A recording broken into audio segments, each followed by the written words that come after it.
Bonjour, cette vidéo présente les principaux systèmes permettant de transmettre une puissance mécanique de rotation entre deux arbres généralement collinaires et d'interrompre, et donc de rompre cette transmission de puissance avec un système mécanique. Donc, avec tout d'abord les systèmes de roue libre qui vont permettre de transmettre une puissance mécanique de rotation donc sans variation de vitesse et donc de couple aux pertes près, mais uniquement dans un sens. Ici on peut voir une roue libre à cliquet, donc ce qu'on appelle le cliquet et cette pièce rouge. Donc si l'on considère que l'arbre principal donc qui va tourner est ici cet arbre vert, si l'arbre vert donc tourne dans le sens horaire, le cliquet va venir buter contre cette surface là et donc transmettre la puissance mécanique par cet obstacle là, et donc l'arbre bleu va venir tourner dans le même sens. Si au contraire l'arbre vert tourne dans le sens trigonométrique, c'est-à-dire dans ce sens là, le cliquet va venir ici écraser le ressort et donc ne pas transmettre la puissance mécanique de rotation,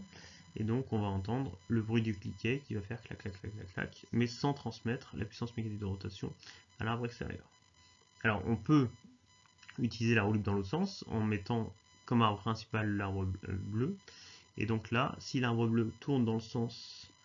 trigonométrique, cette face là va venir s'appuyer sur le cliquet et donc entraîner l'arbre vert, et dans l'autre sens l'arbre vert ne bougera pas quand l'arbre bleu tournera. Un autre type de roue libre, c'est des roues libres à billes qui, elles, vont utiliser l'adhérence. Donc si ici notre arbre d'entrée est l'arbre bleu, donc s'il tourne dans le sens horaire, donc dans ce sens-là, la bille va venir glisser jusqu'à s'appuyer sur cette surface-là et donc se coincer entre l'arbre extérieur vert et l'arbre bleu et donc transmettre la puissance mécanique de rotation. Si au contraire l'arbre bleu tourne dans le sens trigonométrique, la bille par adhérence va venir s'écraser ici sur cette face là et donc écraser le ressort, et donc l'adhérence ici ne sera pas assez importante, l'effort presseur ne sera pas assez important, et donc la bille va glisser et ne pas transmettre la puissance mécanique à l'arbre vert. On peut voir ici le même type de roue libre avec non pas des billes mais ici des rouleaux. Donc on voit bien que le constructeur donne un sens de rotation qui va permettre de transmettre ou non la puissance mécanique de rotation. Donc ces systèmes de roue libre, alors vous les rencontrez déjà sur les vélos, mais on pourra aussi les rencontrer sur des systèmes mécaniques comme par exemple le winch pour, pour tendre, pour tendre les bouts sur un voilier, ou alors sur des systèmes un peu plus particuliers comme l'attacheur de vigne de Pélinck, qui va permettre donc d'utiliser un même moteur pour faire différents mouvements, donc en utilisant des systèmes de roue libre pour orienter ou non la puissance vers un système ou vers un autre. On peut avoir des systèmes qui permettent aussi de rompre la transmission de puissance entre deux arbres, qui sont des systèmes d'embrayage. Donc ici on voit un système d'embrayage avec plusieurs disques. Le principe est que ces disques vont pouvoir être séparés les uns des autres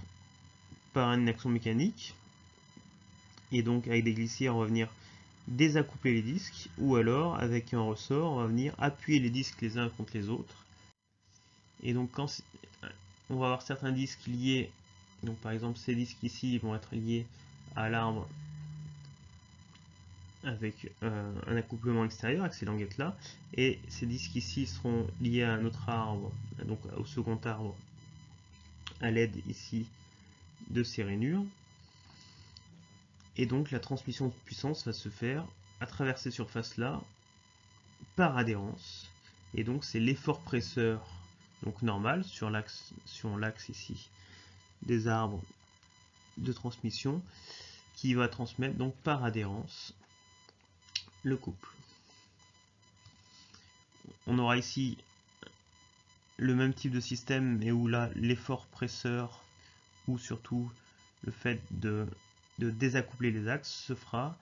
à l'aide d'un système électromagnétique. Donc on voit ici l'alimentation électrique qui va permettre d'alimenter ici une bobine. Cette bobine va permettre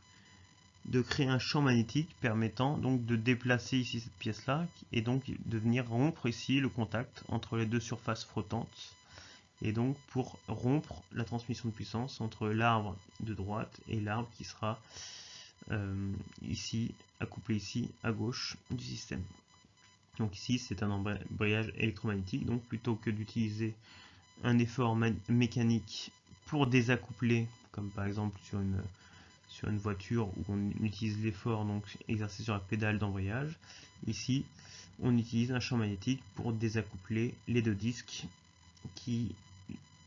en temps normal donc adhèrent l'un sur l'autre et transmettent le couple par adhérence. Voilà pour ces deux principaux systèmes permettant donc d'accoupler ou de désaccoupler des arbres de transmission mécanique de rotation.